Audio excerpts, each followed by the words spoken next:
Hello everybody, you're welcome to the Auto Doctor Show, and this is the show where we talk about your cars and your cars only on the show. My name is Olade and I'm your host on the show. Today I have with me my co-host Anthony. Good morning all. And in the house this morning I have our guest. His name is Mr. Oluwole Owoniyi, who happens to be the CEO of Everything Automobile. And it's called Everything Automobile because they can handle everything that has to do with automobile. Talking about the electrical system, talking about the mechanical system, the bodywork, everything that has to do with automobile. And he's here with us in the studio this morning. I promise you it's going to be an awesome time with Mr. Oluwole. Good morning, sir. Good morning, good morning. Good morning. Nice to have you in the studio. Tony, Good morning. Okay, so today we're talking about a very important topic, car fire triggers. And to help us with that topic, we have our guest in the house, Mr. Oluwole. Okay, so Anthony, let me start with you. Have you ever experienced any kind of car fire live? Oh yes. A whole lot of times, a whole lot of scenarios, right? You know, so for our viewers out there, we basically need to understand how a fire comes to start, right? Yeah. So there are three major components, right? There's what we call the fire triangle. So there are three major components for a fire to start, and when you have those components in place, be rest assured that a fire is most likely going to start. Yeah. So the number one thing you have is oxygen. Oxygen is present in the atmosphere, right? Once you have oxygen, that's it. The second one is heat. It comes in form of maybe heat or spark or anything. Then the third one you have is the fuel, the source of whatever. So when you have all these three components, be rest assured a fire is going to start. So I have a scenario where a car visited the workshop, right, for what we call the regular tune-up. Mr. Lowe, you know that is, the spark plugs change, the injector nozzle service, and throttle body service. So apparently, all these services were carried out, properly, yes. But unfortunately for the technician who did the tune-up, the O-rings are supposed to, the injector nozzles wasn't properly fixed, and then fuel started gushing out from there. And guess what? This happened to be a Prado. This was about 3-4 years ago, and the Prado at that time was like a 2015 Prado. Right? Wow. So after that was done, the car was okay. It was moving well, but we could sense that there was slight misfire, right? But we thought, okay, maybe because the components we used to service the injectors were still present, and after driving it for a while, it was going to stabilize. Unknowing to us, I think the thing got to start leaking so much that it went through the exhaust part, because if you're common with them, the four-cylinder Prado, the exhaust, ES is just under the exhaust, and then started leaking there, and that's how the car caught on fire. And Emotion. It didn't happen. Funny enough, things like that don't happen in a place where people are going to see it. Yes, it really doesn't happen there. So that's how the car caught on fire and burned to the ground, or not necessarily burning to the ground. So passerby, brought their fire extinguisher, and all that stuff, and it was. But the damage had already been done. Yeah. That's one form of fire, There are a lot of other forms of fire. Yeah.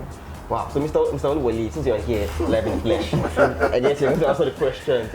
So really? What can cause this fire to just start, just like that? Wow. There's quite a number of things that could cause fire to start in a car. Lot of things. Carelessness. That's one. Negligence. Yes. A lot of things. Proficiency is important as well too, handling these cars. Yeah. Apart from oversight, there are a lot of issues that will happen that could be of carelessness of technicians. And then the case. Maybe the wire or electrician just change the bulb of a car. As easy as that. And then the car burns to ashes. Why? Because maybe they didn't take the out of the wires to the socket of the bulb very well. It become naked. Or the bulb was not really socketed in the purpose, in the place where it's supposed to be. And then this bulb can just actually drop and then rest on the plastic of the bumper. And then before you know it, it hits up the bumper side, and then it comes up gradually the cars begin to burn to the top or the part of the body where petrol or the fuel is. And then before you know it. And another thing is electrical technicians.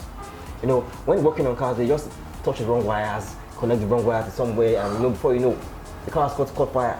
Or when you have something like a short circuit to power or ground or something like that, you get. And then maybe a fuse is caught, and you have an electrician just come and tie the fuse to the wire. Wire is just tight on a thicker wire for that matter. You know, and we always wrong. And the fuse rating is about maybe 10 amps. 10 amps, yes. You put a thicker wire then another, and then you can go. Now the and there's left on his way going to wherever, maybe 30 minutes down the road. Yes. This will just perhaps give you a warning, cut again. Another person put another wire again. Because I've seen it live. Yeah. The car wasn't starting, and then the guy now tied it with wire, very huge wire, and the car started. But 2 minutes down the line, it caught fire. But luckily, it wasn't in the workshop. We were able to arrest it very, very fast. It happens a lot. There are a lot of things that cause this. A lot of things. So what I think is important is the technician taking good care of what he's doing. As simple, as easy as those things, those little things are, they're quite important to be checked. I actually keep saying this too, that you know, there's no way I talk about fire of a car or fire of the car, fire, and I won't tell you about a valve system. Talking about this evap system. Most mechanics don't know anything whatsoever at all about the evap system. So basically, the evap system, not just mechanics, right? Yeah. Customers as a whole. The evap system, right? Since we are just even talking about it, we can maybe throw a little light about what the evap system is all about. So the evap system is called the evaporative emission control device. Yeah. So what happens is it's a system with the fuel tank and all that stuff. What it does basically is to store the vapor coming out from your fuel, because we know fuel is evaporative, you know, it expands with heat and the rest. So that system basically helps you to contain that vapor, and then at programmed intervals, you push that vapor into the engine bay via the vent valve and the purge valve and whatever. And burn it off. Yeah, exactly. The engine burns it off, and that happens. But you see people, you know, they go to the filling station, right? They try and I'm sure that's what happened in that case. Possibly. You want to you want to fill up your tank, no doubt about that, right? You start filling up your tank when the fuel pump clicks the first time. Instead of you stop or maybe round it off to the nearest, amount, you start telling him fill it up until you finish. So what you're doing now at that point is, normally for a tank or Coke bottle. Let's start from that. Using the Coke bottle, you see that those that produce Coke, they are not stupid. They have this small space left for the Coke in order for expansion to take place because of the gas and all that stuff. Yeah. The same thing with your fuel tank. You need to have a little more space so that fuel can move around and any other expansion that takes place. There's enough space for you to accommodate it, right? But you see all people out there, they fill the tank up, fill it up to shake it, so it fills up, and that's what happens. And then your fuel goes to where it's not supposed to go to, goes to the charcoal canister, goes to a whole lot of places. Before you know it, your car starts to have problems like hard start because the fuel has gone to the the intake manifold and has clogged up everywhere, So these are the things we need to, people need to be aware of this. Oh yes, these things cannot cause fire too. That reminds me of what you're just saying. Let me add to that. When you fill up a tank too much or too to the brim, there are seals by the fuel tank, but by the fuel gauge. Yes. Most of the time, many cars have been tampered with in that area or changed the fuel pump or changed the fuel filter or whatever. And most times they don't lock this in properly. There's no device that they have to lock this in. They have to chisel it, to hammer it down, to put it back there. And there's a device. By error or correction, you don't lock this into properly. Yes. So if you fill up a tank to the brim, it will drain. What's I'm saying? It drips off. That's a fuel leakage. In the tank, underneath the tank, there will definitely be a hole or a pot that will hold some of this fuel liquid. Yes. And then, by mistake, by error, some smokers are in the car. Somebody's smoking in the car. Wow. This one just light up the street. And this is a trouble. It's real trouble. There are a lot of things. A lot of things that happen with fire. So care must be taken about fuel.